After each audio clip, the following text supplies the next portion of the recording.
ప్రైజలా దేవుని స్తోత్రం. క్రీస్తుని దేవుని బిడ్డారా, ఉదయకాలమున ప్రభువైన యేసు క్రీస్తు వారి శ్రేష్టమైన నామమున మీ అందరికీ కూడా ప్రత్యేకంగా హృదయపూర్వక వందనాలు తెలియజేస్తున్నాను.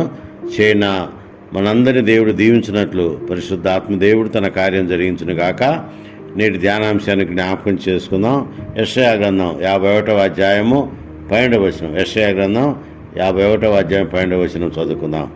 నేనే మిమ్మును ఓదార్చువాడను, నేనే మిమ్మును ఓదార్చువాడను. దేవుని బిడ్డలారా గమనించండి, దేవుని గొప్ప ఆదరణ, ఓదార్పు అనేది మనము గమనించగలం. దేవుడు అంటున్నాడు, నేనే మిమ్మును ఓదార్చువాడను.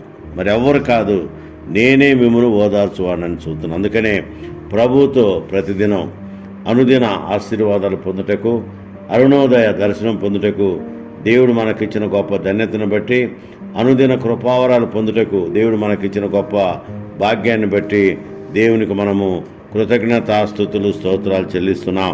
ఎందుకంటే ఆయన ఓదార్చే దేవుడు, బలపరిచే దేవుడు, బలమైన కార్యాలు జరిగించే దేవుడని దేవుని బిడ్డలకు జ్ఞాపకం చేసుకుందాం. ఎందుకంటే నరునికి భయం ఎక్కువ, ఎప్పుడు భయపడుతూనే ఉంటాడు. అందుకనే దేవుడు అంటున్నాడు, భయపడకము, నేను నిన్ను ఓదార్చేదను అంటున్నాడు.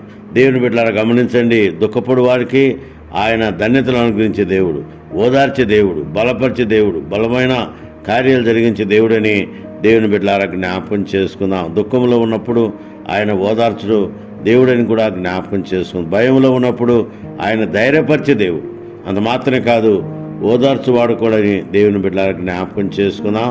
ఈనాడు ప్రపంచంలో మనం గమనిస్తే మరి అనేకులు భయాందోళనలతో ఉంటున్నారు, అనేకులు భయపడుతున్నారు, అనేకులు భయపడుతున్నట్లుగా దేవుని బిడ్డలకు జ్ఞాపకం చేసుకుందాం. అందుకనే మనము దేవుని యొక్క వాక్యము గమనిస్తే ఆయన ఓదార్చే దేవుడు, ఆయన బలపరిచే దేవుడు. నేనే మిమ్మును ఓదార్చెదనని దేవుడు వాగ్దానం చేస్తున్నాడు. కనుక దేవుని బిడ్డలను గమనించండి, ఆయన ఓదార్చే దేవుడు, కరుణించే దేవుడు, కాపాడే దేవుడు, బలపరిచే దేవుడు, బలమైన కార్యాలు జరిగించే దేవుడని దేవుని బిడ్డలకు జ్ఞాపకం చేసుకుందాం. మరి దేవుడు తప్ప మనల్ని ఎవరూ ఓదార్చలేరు. దేవుడు ఒక్కడే నిన్ను, నన్ను, మన కుటుంబాన్ని ఓదార్చగల శక్తి గల సంపన్నుడు ఆయనే. కనుక దేవుని బిడ్డలను గమనించండి, ఆయన మనల్ని ఓదార్చే దేవుడని, అనుదిన దీవెనలు కుమ్మరించే దేవుడని, అనుదిన ఆశీర్వాదాలు అనుగ్రహించే దేవుడని దేవుని బిడ్డలకు జ్ఞాపకం చేసుకుందాం. ఎందుకంటే ఆయన గొప్ప ఆదరణ, ఓదార్పని దేవుని బిడ్డలకు జ్ఞాపకం చేసుకుందాం.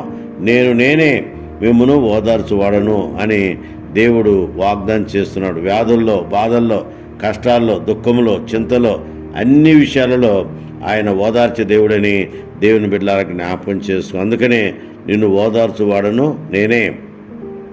కాబట్టి దేవుడే మనను ఓదార్చు శక్తిగల దేవుడని దేవుని బిడ్డలకు జ్ఞాపకం చేసుకుందాం. నీ భయము, నీ బాధ, నీ వేదన, నీ దుఃఖం, నీ చింత, నీకున్నటువంటి ప్రతి శోధన ఆయన తీసివేసి నిన్ను ఓదార్చే దేవుడని దేవుని బిడ్డలకు జ్ఞాపకం చే. అందుకనే భయపడవద్దు. మనము దేవుని యొక్క సాన్నిధ్యంలో భయపడాల్సిన అవసరం లేదు. ఎందుకంటే ఆయన బలమైన దేవుడు, కార్యాలు జరిగించే దేవుడని దేవుని బిడ్డలకు జ్ఞాపకం చేసుకొని ఆయన సాన్నిధ్యంలో మనము దేవుని వైపు చూద్దాం. దేవుడే ఓదార్చువాడు. ఎవరి లోకంలో ఓదార్చలేరు. తల్లిదండ్రులైనా, అన్నదమ్ములైనా, అక్క చెల్లెలైనా, బంధువులైనా, ఎలాంటి వారైనా మనల్ని ఓదార్చలేరు. కానీ దేవుడు ఒక్కడే మనల్ని ఓదార్చే దేవుడని దేవుని బిడ్డలకు జ్ఞాపకం చేసుకో. అందుకనే దేవుని యొక్క వాగ్దానం చూడండి, నేనే చూడండి, ఎవరంటారు ఆ మాట? నేనే మిమ్మును ఓదార్చువాడను అని దేవుని యొక్క వాక్కు చూస్తున్నాం. కనుక దేవుని బిడ్డలను గమనించండి, సర్వ రోగములలో, సర్వ బాధల్లో, సర్వ కష్టాల్లో, సర్వ ఇబ్బందులలో ఆయన ఓదార్చే దేవుడని దేవుని బిడ్డలకు జ్ఞాపకం చేసు. ఎందుకంటే ఆయనకున్న గుణలక్షణం ఏంటంటే ఓదార్చేవాడు. ఆయన నిజముగా తన బిడ్డలను చూసి ఆయన ఓదార్చే దేవుడని దేవుని బిడ్డలకు జ్ఞాపకం చేసుకుందాం. ఏ శోధనలో ఉన్నామో, ఏ బాధల్లో ఉన్నామో, ఎలాంటి ఇబ్బందులు ఉన్నామో ఆయన తెలుసు. ఆయన ఎరిగినవాడు.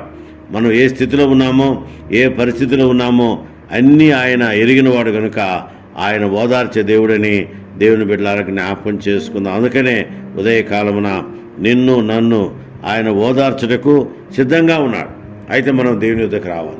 దేవుని దగ్గరికి వస్తే ఆయన నిన్ను నన్ను ఓదార్చే దేవుడు, బలపరిచే దేవుడు, బలమైన కార్యాలు జరిగించే దేవుడిని జ్ఞాపకం చేసుకుని ఆయన సన్నిధిలో ముందుకు సాగినట్లు తండ్రి, కుమార, పరిశుద్ధాత్మ త్రియేక దేవుని నిత్య సహవాసము మనకు తోడయుండుగాక.